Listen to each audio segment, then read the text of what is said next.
всички, на които не съм пожелал.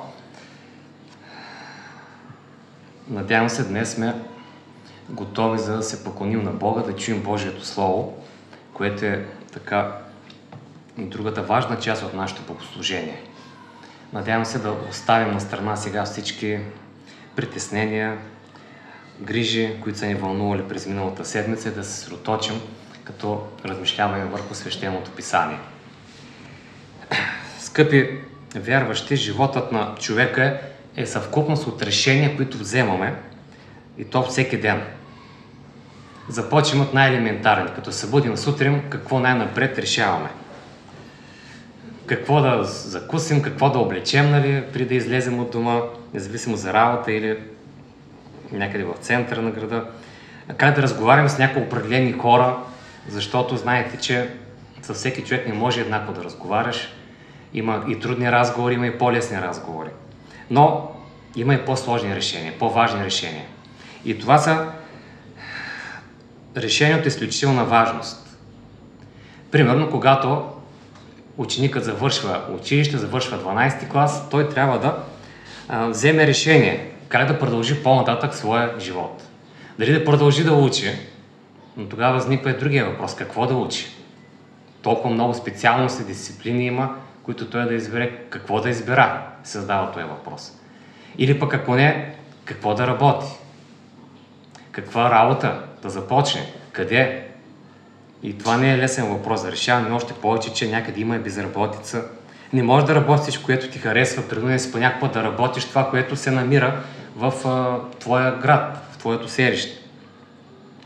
Истината е, че човек продължава да се учи, да държи изпити на реалния живот и като завършва своето образование, независимо дали средно образование или пък висше образование. След това той продължава да държи изпит след изпит. Това са изпити на нашия земен живот. В Библията също така има много апели за вземане на решения.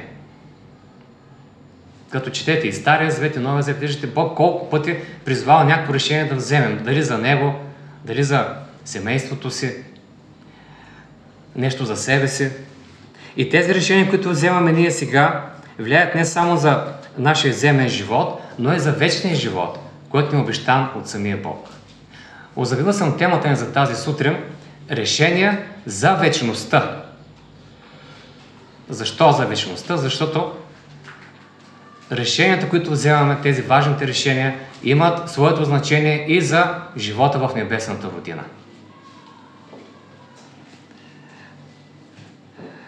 И сега има всъщност три важни решения, три изключително важни решения, които трябва да вземе човек.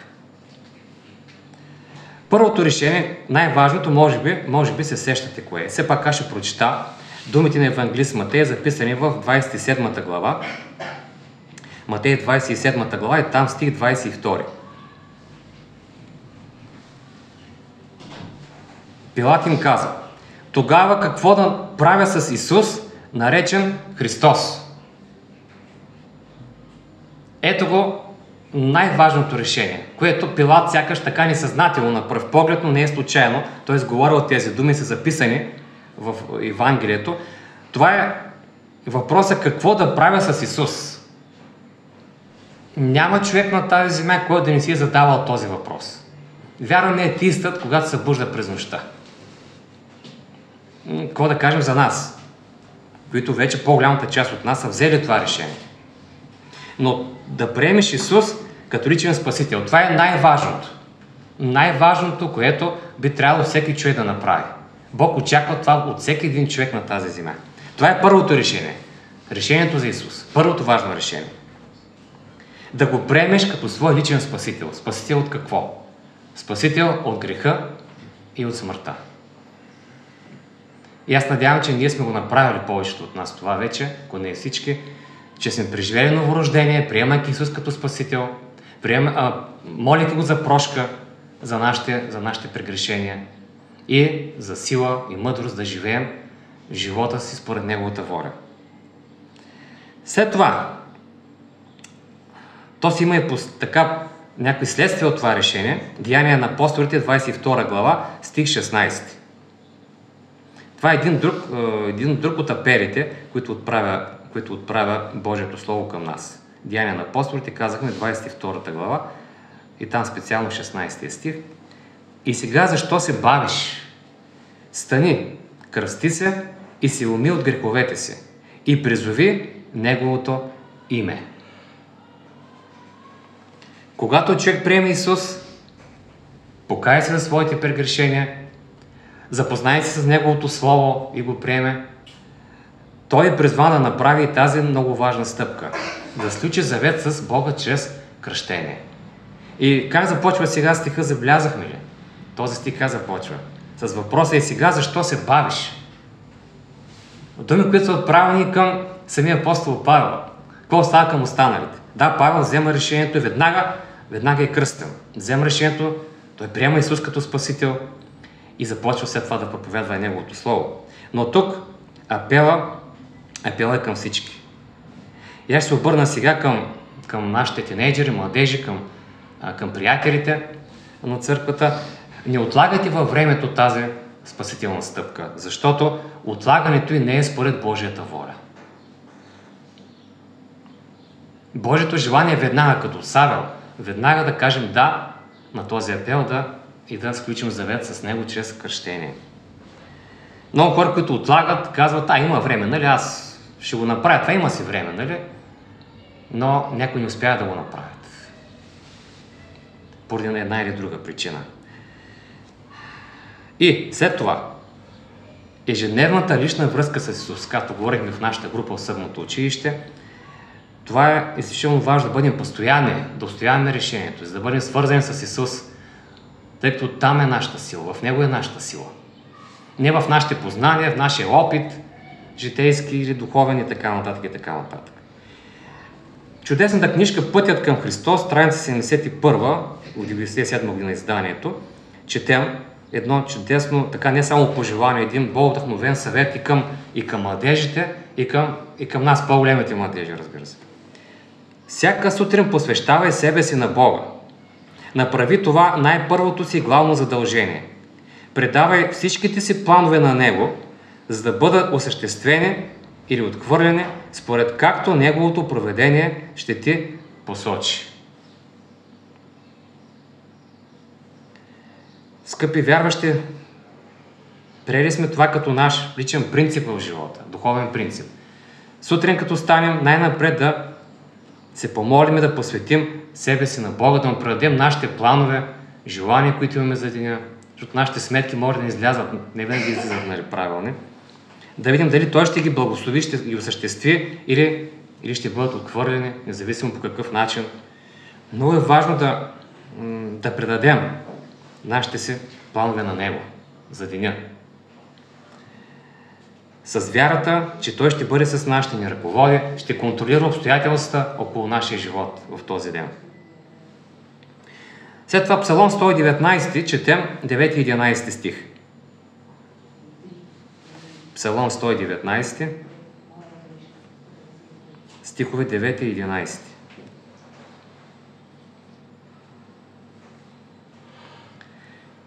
Как ще очисти младежът пътя си? Като му дава внимание според Твоето Слово.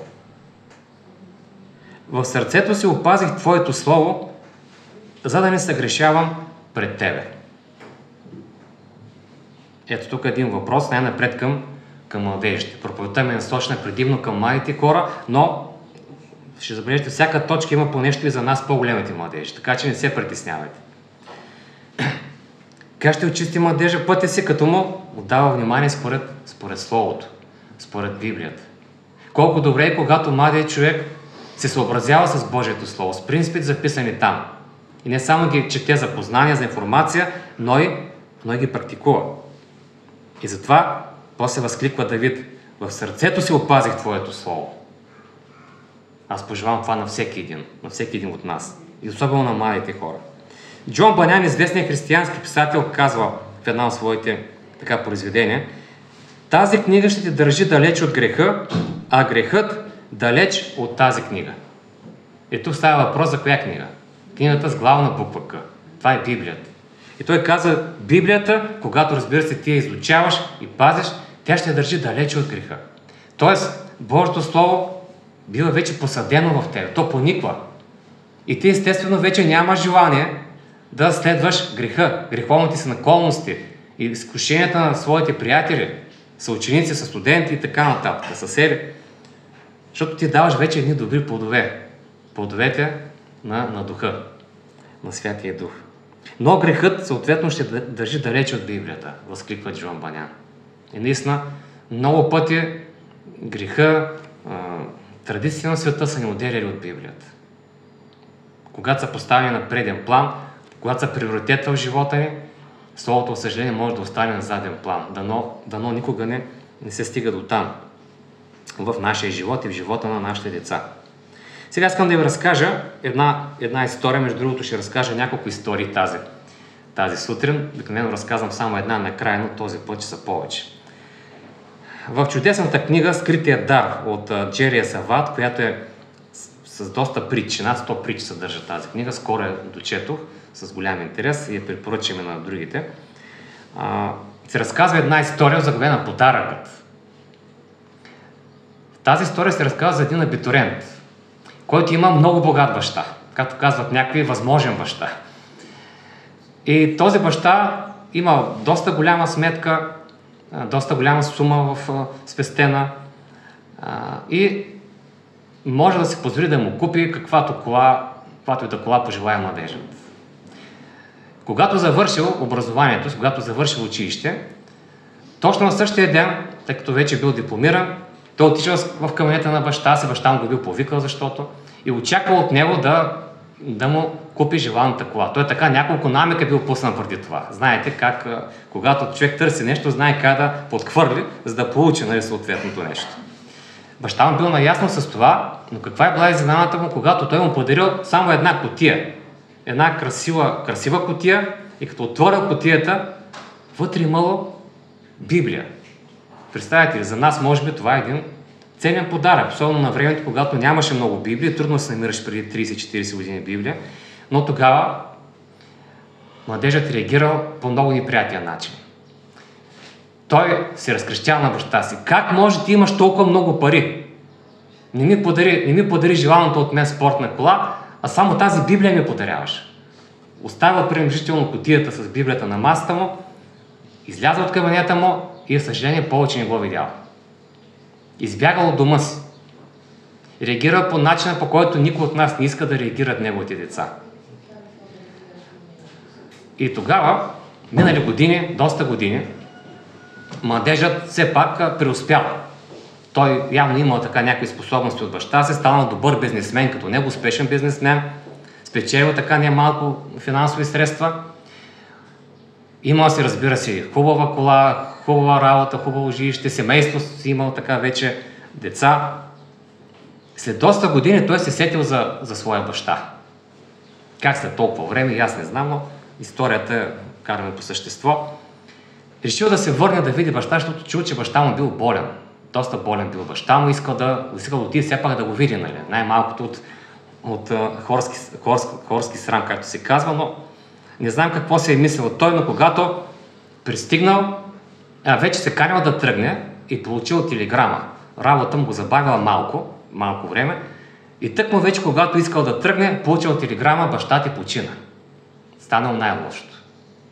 И сега той отишъл в къща на баща си, в кабинета му влязал, изключително изобличен, с гузна съвест, влязал в кабинет, съжалявайки, че така е постъпил на времето като младеж, като абитуриент, когато е бил. И толкова години вероятно си е мислил как не можа да видя баща, за да дойде да го посетя поне. Досещаме с какво си е мислил, нали? Но това не е най-важното.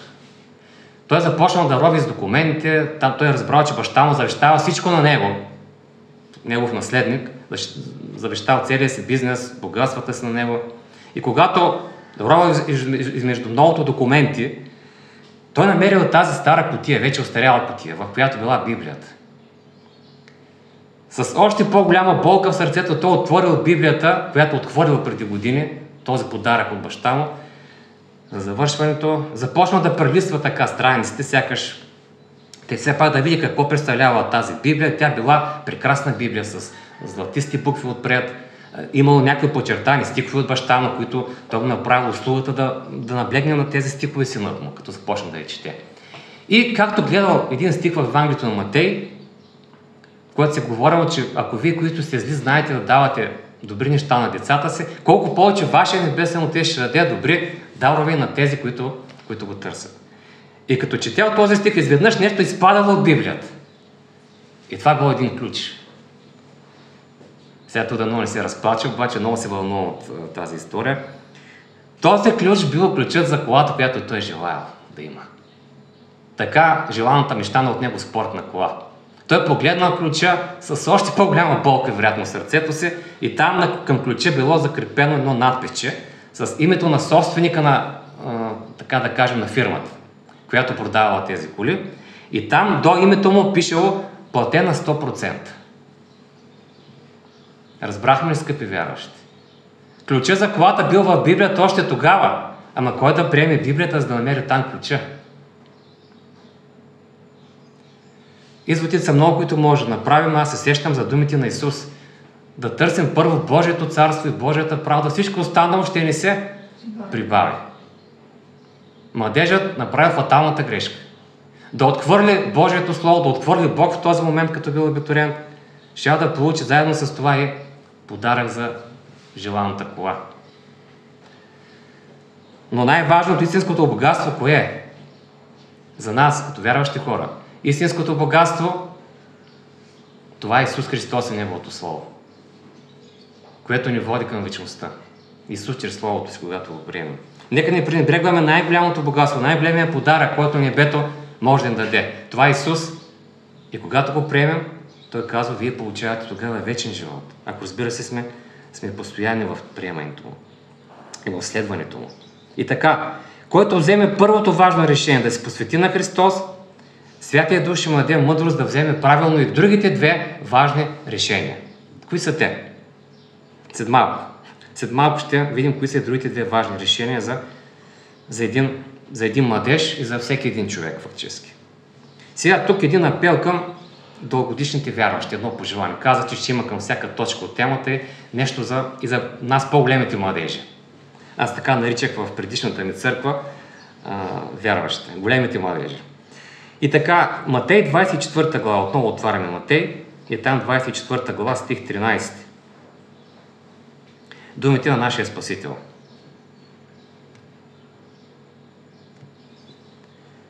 Но който стои до край, той ще бъде спасен.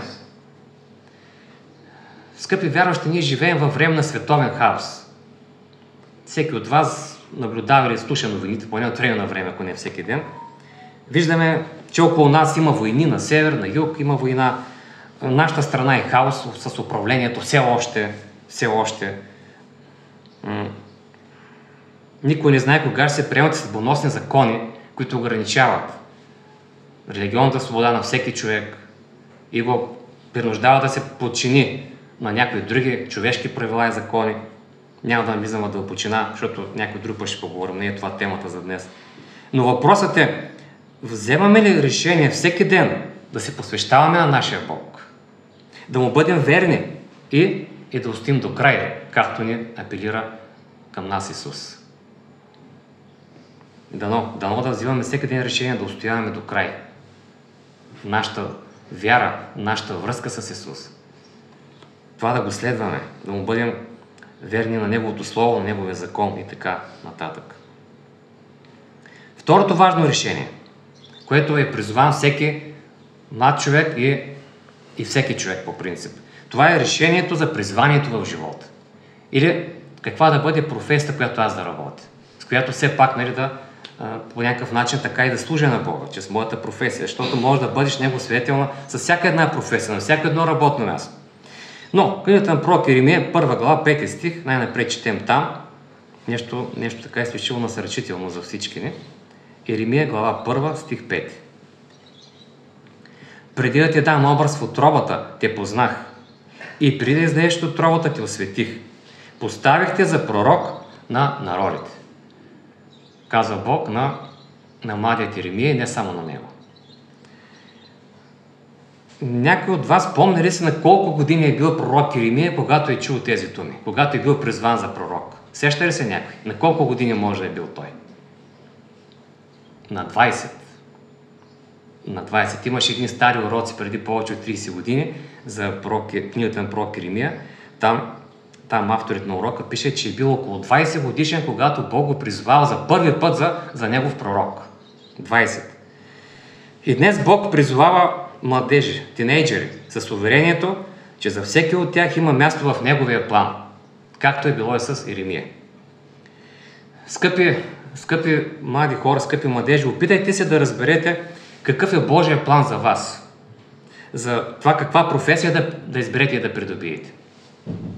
Имате ли влечение към нещо, което е добро и полезно, както за вас, така и за другите хора? Има много полезни професии днес. В сферата на медицината, някои вече завършват медицина тази година, в сферата на педагогиката, дори земеделието. Познавате ли своите дарби и таланти, които Святия Дух ви е дал? А това може да бъде определено, може да бъде разбрано чрез молитва, чрез размисъл, чрез съветване с другите хора, така по-опитните духовни вярващи. Така отстрани се вижда по-добре, нали? По-добре може да разбереш, отколкото, нали, когато става въпрос за теб.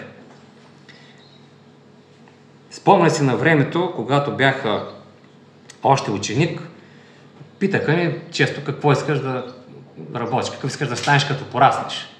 И аз първо бях написал, още в първи клас, като на тържеството на буквите, като завърших, като се научихме да четем. Бях написал, че искам да стана художник.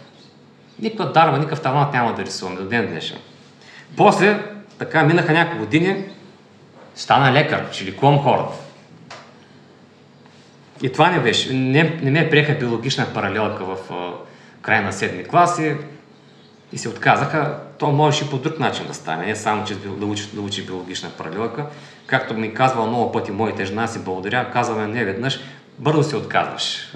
Може би тогава се отказах бързо, но бил съм на 13 години.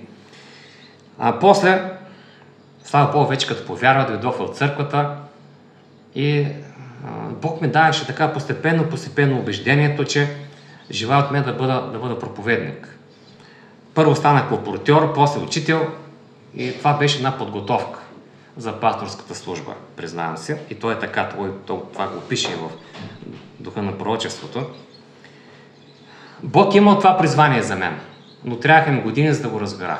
Особено когато си млад, малко трудно така разбираш своето призвание, особено нали, мъжката аудитория знае това, че малко по-трудно разбираме, малко по-трудно сякаш израстваме в сравнение с дамската аудитория. Това е нещо относително обаче. Та питам се, възможно ли е някой младеж от нашата църква също да е призван от Бога за проповедник? Как мислите? Не е ли възможно това? Нека да не бързаме с отговора не или да, но възможно е. Затова моята молба е да се моля винаги в нашите молитви за младите хора от църквата им. Бог, ако е призвал някой от тях, може да бъде един или двама или трима и може и повече. Но ако Бог е призвал някой да бъде негов служител, нека той да разбере това призвание. И нека да го насърчаваме, ако е така.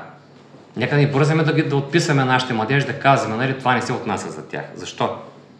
Бог си има план за всеки, както казахме, според Словото. И аз искам да прочета тук един много насърчителен цитат от книгата Вест към младите, страница 145. С такава армия от работници, каквато нашите младежи могат да образуват, стига да са правилно обучени, колко скоро вестта за един разпнат, възкръснал и скоро идващ Спасител би могла да се разнесе по целия свят. Колко скоро би могъл да дойде краят на страдания, скръб и грях. Така, Бог ще завърши своето дело с една голяма и силна армия. Това е армията от нашите младежи. По целия свят, не само тук, но и тук, и от нашата църква. И съседните църкви, България, Европа, по света. Бог ще завърши с тях своето дело. Нека не го забравим, това е да се молим за тях. Господ да ги призовава, да ги потиква, да ги мотивира, да им дава мъдрост и сили за това, за което, нали, той ни предупредил, че го направи, че ще го завърши чрез тях. И в Колосяни 3 глава, 23 стих, това е един също така чудесен стих, който казва не малко на всеки един и от младежите, и от по-големите. каквото и да вършите, работете от сърце, като за Господа, а не като за човеци. Скъпи младежи, независимо какво е вашето призвание, независимо какво ще бъде вашето образование, работа, защото не всеки може да стане проповедник, но независимо какво ще бъде то, апостол Павел е ясен тук. Работете го от сърце, като за Господа, не като за човеци. И дано наистина ние всички заедно с нашите деца, внуци, дано всички ние да изпълним този вдъхновен съвет, който апостол Павел пише. Да, всеки би трябвало да работи с Исус за спасението на хората, защото има всеки свое място във вечния план на небето, независимо от своята професия. И всеки има да върши специално дело там, където Бог го е поставил. В обществото от нас Бог ни е поставил тук, сега в Благоевград. Някой в Ямбол, други в Самоков. Радвам се, че има гости от двата града тук. Казвам им добре дошли, макар и отново за втори път. Може да бъде в друг град, може да бъде в София, може да бъде в чужбина дори. Но всеки, нека не забравя, всеки има място в плана на Бог. Всеки може да бъде използван, Бог да го употреби за спасението на някой друг, за да му занесе спасителната вест с слово, а и с пример от живота. Това беше второто важно решение, което всеки би трябвало да разбере и да изпълни. И третото. Това е решението за брачния партньор. За тези, които сега не са семейни, надявам се да ще бъдат внимателни в това, което ще размишляваме. Как да разбереш обаче кой е човекът за мен? Кой е брачният партньор за мен? Това е тема, която ще бъде много обширна, ако я засегнем така, от А до Я да я изчерпим, и ни пак няма да може да я изчерпим. Само няколко така важни аспекта ще припомня. Първо, честосърдна молитва. Защото Бог е казал, не е добре за човека да бъде сам, да остава сам. Затова, ако някой все още не е започнал да се моли за себе си, или ако вече е семейен път за децата си, за внуците си, по този въпрос би трябвало да започне още сега, в този момент. Аз помня, когато бях ерген, имах наистина, като пораснах, имах много голяма нужда от човек до себе си. Тоест от подходяща съпруга. Бях пратен тогава, за нас кратка скоба, той път ще отворя, бях пратен тогава проповедник в Кърджали. Знаете ли как се чувства, като се прибирах сам? Свърши се работа през деня и през вечерта се прибира сам, пусто, празно, макар че живеех в църквата. Божието присъствие го усещах там, но ми липсваше човека до мен, подходящия човек за мен, както пише в Битие 2 глава. Помощ, която да му съответства, превежда Мартин Лутер този стих, Битие 2.24, ако не се лъжа. И аз започна да се моля. Сутрин и вечер. Господ да им подари подходяща съпруга. Да изсрещна, да се запознаем, да се опознаем и тогава, ако е Неговата воля, да вървим напред, заедно. И така месеци след това, броени месеци след това, аз наистина я срещнах. Бог ме срещна, остана с нея до сега. Така че Бог отговаря на нашите молитви, а за този въпрос пък със сигурност, защото Божията воля, Той да ти помогне, да ни бъде. Не е добре, Той знае, че не е добре да бъдеш сам. Това е една скоба. Апостол Павел е бил само, той има дарбата на безбрачието. По някакъв път си говорим с някой от вас и с нощ си говорихме даже. Павел има дарбата на безбрачието. Това е много рядко срещана дарба. Той, че е бил призван, значи, че всеки е бил призован по този въпрос да остане сам. Большинството не са с тази дарба. С така чиста съвест го казвам това нещо, така че не се мислете, че ще останете сами, ако нямате специална дарба от Святия Дух, наречена дарбата на безбрачието. Ако някой иска да поговорим повече по този въпрос, аз съм отворен за разговори след проповедта, знаете. Никога, скъпи младежи, не влизайте в отношения с другия пол, преди да сте сигурни, че Бог ви ръководи. Къде са младежи, да ги виждам ви така отзад. Никога не бързайте да влизате в отношения с момичето, преди да сте се молили, да вярвате, да знаете, сте убедени, че Бог ви напъства в този момент. Или преди това ви е дал така някаква мъдрост, някакво убеждение, насока. Защо? Защото е големият противник на Бог и на църквата, Сатана, обича много да си играе с сърцата на младите хора. И да свързва неподходящи хора. Знаете ли колко обича той тази игра? Може би за него това да е игра, но за нас не бива да бъде игра това. Не бива да бъде флирт. Добре, че Бог много пъти се намесва И даже, ако трябва, нали, някой годеж да се развали, по-добре така, отколкото да се направи, нали, някаква груба грешка. Добре, че Бог се намесва и свързва, той свързва сърцата, които са според неговата воля да бъдат едно цяло. Мъж и жена, един човек да станат. Бог, така нещо познато ще кажа, Бог е най-добрият световник, нека не го забравяме. Но когато търсим съвета от Него. После, не се обвързват с неподходящи партньори. Това словото тук е категорично. Но, може би ще запита някой от вас, какво означава неподходящи, нали, в кавичка? Какво означава това? Защото звучи от малко относително. Първо, и тук ще кажа 3 неща. Първо, това са невярващи хора. Първото послание към Коринтяните, 6 глава, 14 стих, аз ще го прочета обаче в съвременния превод на Библията. Първо Коринтяни, 6 глава, стих 14. Отварям съвременния превод на Новия Завет и там още по-ясно искам да го разбере всеки. Добре. Извинявам, аз съм отворил първото. Второто 6.14. Не ставайте неподходящи партньори с невярващи, защото каква връзка могат да имат праведността и беззаконието? Или какво общение да съществува между светлината и мрак? Дългогодишните адвентисти, като мен, го знаем, нали, стария вариант, нали, не се впрягате заедно с невярващи. Иска да го кажа, да го проща на съвременен език за всички, за нашите младежи. Не ставайте неподходящи партньори с невярващи. И на английски да го прочетем с помощта на някои от вас, които знаят английски преводи, смисъл е същия. Идеята е същата, която Бог е дал. Защото каква връзка имат праведността и беззаконието, светлината и мрака? Както нямат нищо общо, така няма нищо общо вярващия с невярващия човек, защото един е тегли в една посока, другия е тегли в друга посока. И знаете ли кой наделява, ако те са заедно, ако станат мъж и жена? Познайте кой наделява обикновено в разговорите, споровете, в убежденията. Сещате ли се кой наделява? Невярващия човек наделява. Като е застанал долу, вярващия е горе, уж, нали, по-близо до Бога, като се дърпат за ръка, ще го издърпа по-лесно този, който е долу. Нали? Пример елементарен. Чели сте го в книгите за тая тематика. Второ, вярващи от други деноминации. Не се свързвате и с тях. Ама то може да е от евангелска църква, може да е момичето примерно от православна църква, много вярващ. Защо Бог не одобрява и такава връзка? Ще запита някой. Ами днес, скъпи вярващи, днес почти всеки вярва в Бога, но не пази точно библейските принципи.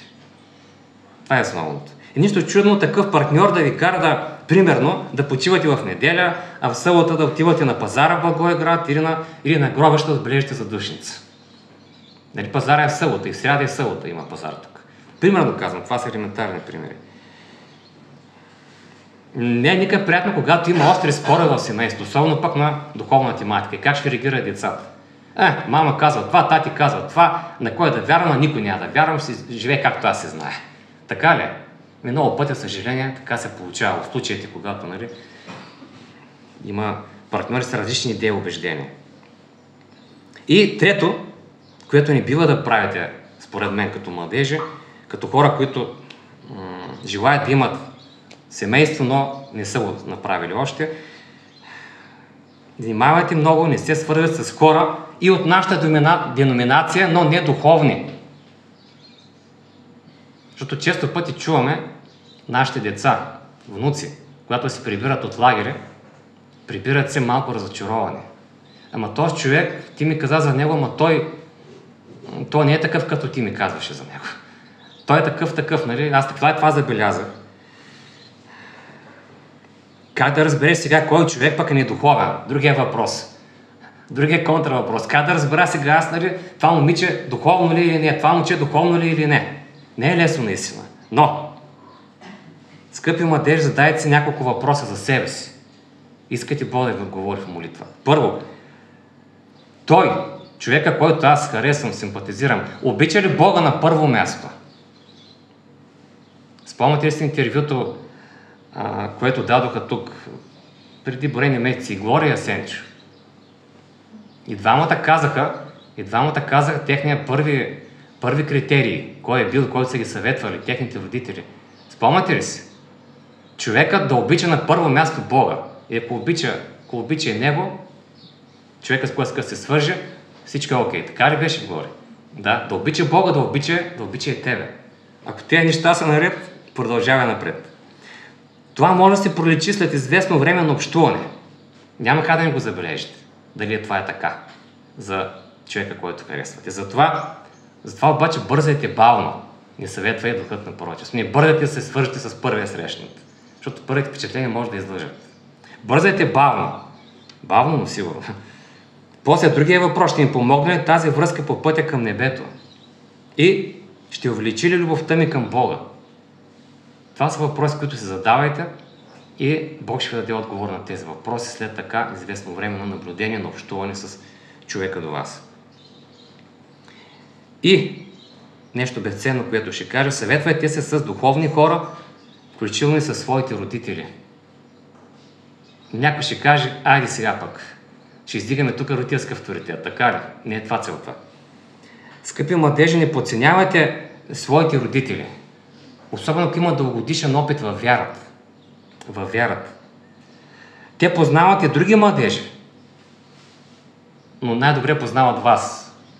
И могат, защото ви обичат, могат да ви дадат искрен съвет, мъдър съвет. И то от любов към вас, пак казвам, защото ви обичат. Не защото така искат да покажат колко са знаещи и разбиращи, а защото ви обичат и милеят за вашето бъдеще. Те са ви родители. Кой нормален родител ще даде умишлено грешен съвет? Исус ни казва, че никой добър баща няма да даде, змия, вместо яйце змия ще да даде на децата си. Това няма да го направи никой нормален родител. Те ще дадат най-добрия съвет, защото са ваши любящи родители. Така че не ги подценявайте, моята молба. Аз се радвам много, че всички тинейджери, младежи от църквата в град имат едни духовни и мъдри родители, надявам се за това. И аз съм ви казал това, че много съм мечтал като младеж да имам аз такива вярващи от църквата родители. Така че благодарете на Бога за тази привилегия, но се възползвайте от нея, използвайте я. Още една история, един пример, една илюстрация ще разкажа. Един млад човек си имал годеница и е отишъл при свой чичо да се съветва с него. Чичото бил наистина мъдър и опитен човек. И той му казал така и така, аз вече имам годеница, и споделил с него тази радостна новина. Чичото обаче не бързал да го поздравява и започна да го разпитва, Кажи ми сега нещо за твоята годеница. Каква е тя? И младежа започна да изрежда пред него. Тя е много красива, тя е умна, тя е богата, тя е весела, така нейния смях ме радва и така нататък, изредил така поне 6 хубави качества, които и вие ще харесате. И след всеки отговор на младежа, чисто се водил записки и записва една 0. 0, станали 6 нули и младежа просто бил шокиран. Мой чичо си мислял, той само с нули ли оценява моята годеница, която аз обичам? Само толкова ли струва тя, толкова ли е цената? И накрая се сетил, каза: аз не съм казал нещо важно. Чичо, тя е добра християнка. Хоп, единицата отпред. И чичо казал: чудесно, вече ето моите поздравления. Сега тя вече може да дам цена 1 милион. Защото казва, най-важното нещо това е, че тя е добра християнка. Мисля, че това не се нуждае от коментар, тази стара, но така поучителна история. Ценете вашият приятел, приятелка, годеница, бъдеща съпруга, това да бъде нейното най-важно качество, да бъде добра християнка, посветена на Исус, която го обича и го следва. И накрая, така последен съвет, преди да се ориентираме към финала. Скъпи младежи, пазете морална чистота. Това, разбира се, отнася и за мен, и за останалите по-големи, но една връзка, знаете, че има 3 етапа. Първият е приятелство, вторият е годеничество и третият етап, това е брачния живот. В Битие 1 глава четем 27 и 28 стих.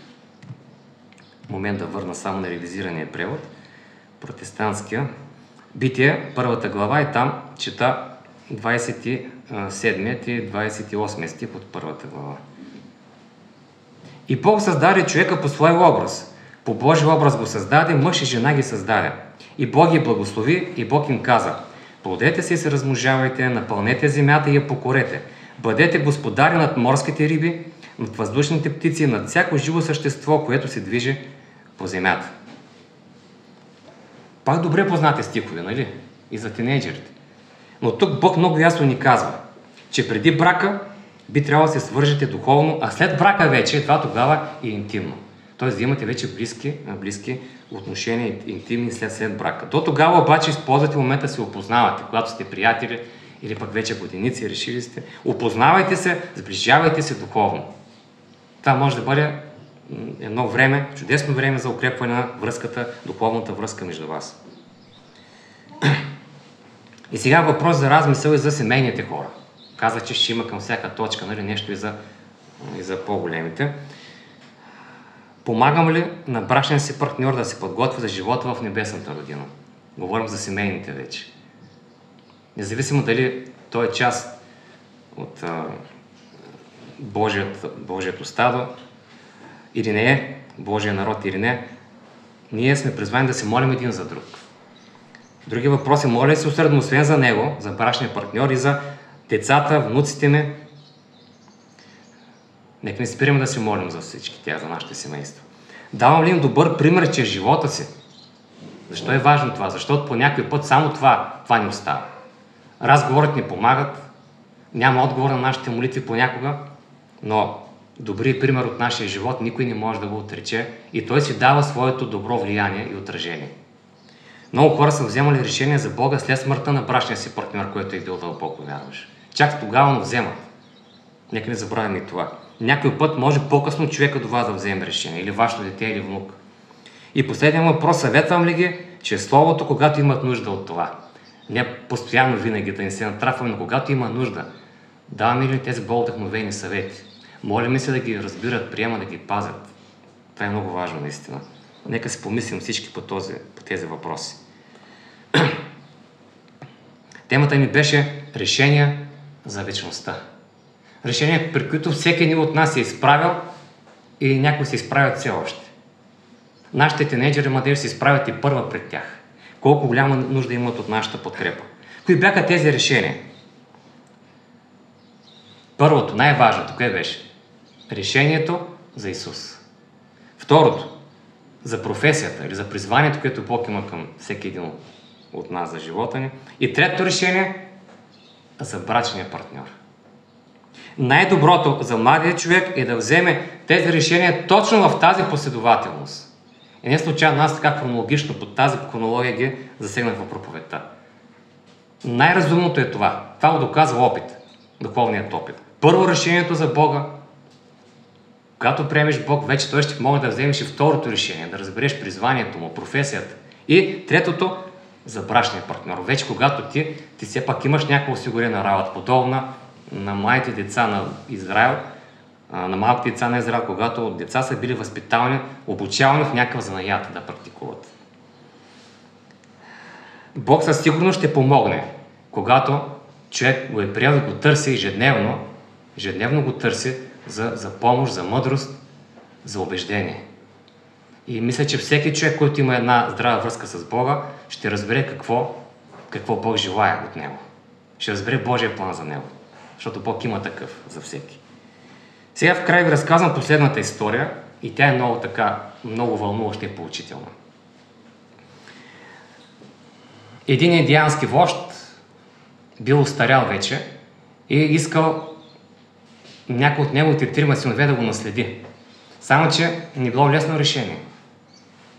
И тримата му сина имали шансове да го наследят, ама кой да го замени, като се отиде от този свят, кой да стане вожд на племето. Това е било, знаете, голяма привилегия тогава. И тогава той измислил, нали, на кого да се довери и да го наследи след неговата кончина. Повикал ги и им казал: виждате ли тази птица? Който от вас оцели с лъка и стрелата се птицата точно в окото, той ще го наследи. Явно той е най-добрият стрелец в племето. Това било желанието на стария индиански вожд. И той е повикал синовете си един по един да стрелят. Дошъл най-напред големия син. Скрил се той зад едно дърво, птицата била така на известно разстояние, ама стояла се. И трябва да оцели, има възможност да оцели. И докато се целил, той уж внимателно с лъка, така опъвал лъка и се целил, не бързал. И той бързал бавно, нали, както беше съвета тук, но баща му го, сякаш го прекъснал и му казал, кажи ми какво виждаш в този момент. Той казал ми, виждам птицата. Тя нали, там, нали, посочи, аз виждам птицата. Остави, пусни лъка. Отписал го в ума си, че той няма да бъде неговият наследник. Ще разберем защо след малко. Вторият син, повиква вторият по възраст син. И той застанал така на скришно място, птицата все още стояла, целял се в нея. Какво виждаш? Виждам птица. Остави лъка. Отдръпни се. И повикал най-малкия си син. Така усмихвам се, защото знам историята. Някой от това знае ли? Няма значение. Ценно, че не сте чули. Третия син се е прецелил, той го попитал него преди да пусне стрелата. Кажи ми и ти какво виждаш? Вижте отговор обаче. Виждам окото е нищо друго. Виждам окото е нищо друго. Познайте кой е станал вожд на племето? Той. Най-малкият син станал вожд на племето. Защото човека знал къде да се цели. Той не се е целил по принцип в птицата. Другите виждали птицата. Вероятно била внушителна, вероятно била красива, но това ми е топлило бащата, който знаел, че за да оцелиш окото на птицата, ти трябва да се целиш самото око. Иначе няма да го оцелиш. Много малка вероятността. Трябва да има някакъв голям късмет, случайност да го оцелиш. Защо ви разказвам тази история? Чух я от един от моите пастори в църква Ямбол. Между другото казвам пак. Днеска, нали, споменаваме за Ямбол от време на време. Каква е поуката за нас? Спомняте ли си, преди време говорихме за това, че много е важно да пропускаш целта в християнския живот. Мекетия мартане, този новозаветен гръцки израз, запомнихме ли го? Означава да пропуснеш целта. Никой не трябва да го правим. Нашата цел е коя? Да гледаме не разни птици, които летят във въздуха, но да гледаме Исус. Да гледаме само Исус. Към Него да стремим, Него да следваме, Неговото Слово да следваме. Другите неща може да бъдат красиви, може да бъдат внушителни, вероятно като птицата, която бащата показал на своите синове. Но това не е целта. Ние трябва да гледаме точно целта, да не изпускаме. И нашата цел е Исус. Затова казвам отново, че скъпи младежи, скъпи тинейджери, нека вашата първа цел да бъде Исус. Да го приемете като ваш Спасител и да вземете това твърдо решение. Той ще помогне за останалите неща, за красивите, за внушителните неща в живота, като избор на професия, работата, брачния партньор, подходящия. Това са хубави неща, важни. Но първо той очаква да го приемете като ваш Спасител, да го последвате, да сключите завет с него и той ще ви дава и дарби, и мъдрост след това, да служите, да го следвате, да разберете каква е волята му за неговата воля за вашия живот. Завършвам с Притчи 23 глава, 26 стих. Това е апела, който Бог отправя. Тук вече ще кажа не само за нашите младежа, а отправя за мен и за вас, за всички ни, за цялата църква. Притчи 23 глава и там стих 26. Нека да си го припомним. Притчи 23 глава, 26 стих. И нека да го приемем като Божии думи към нас. Сине мой, дай сърцето си на мен и очите ти нека внимават в моите пътища. Разбира се, обращението може да бъде сине мой, дъще моя, но дай сърцето си на мен, казва Бог. И тогава твоите очи ще внимават в моите пътища. Пътища, които аз приготвям за тебе. Пътища, които водят и към вечността. Ето защо има някакви решения за вечността. Бог ни благослови всички, както нашите младежи, така и нас, техните родители, техните брати и сестри, наистина да вземаме правилните решения в живота си и да се молим, да насърчаваме нашите млади хора, които Бог ни е подарил в нашата църква, винаги да бъдем до тях, да ги подкрепяме и да ги съветваме, да ги обичаме. Това е моето пожелание към всички нас. Амин.